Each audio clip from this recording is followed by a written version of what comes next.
Повеќе обуки, повеќе знаење, повеќе можности за работа. Државата ќе ги зајакнува дигиталните вештини кај граѓаните.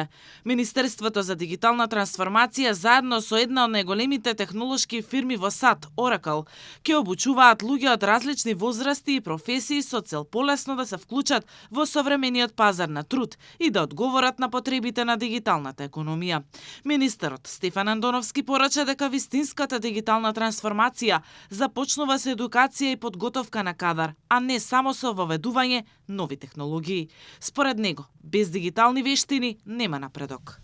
Со над 200 часа дигитална содржина, достапна бесплатно преку национален портал за учење, граѓаните ќе имаат можност да ги развиваат своите дигитални вештини, да стекнуваат нови знаења и да поменат процеси на преквалификација и доквалификација.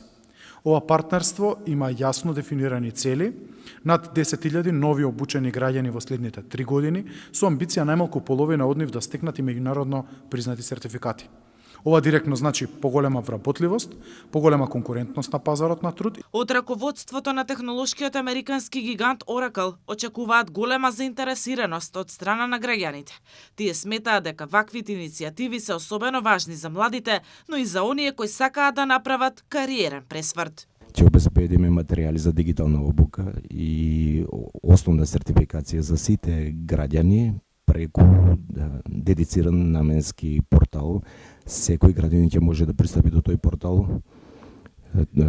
Пристапот ќе биде бесплатен и секој граѓанин ќе може да пристапи до 200 часа сертифицирана обука.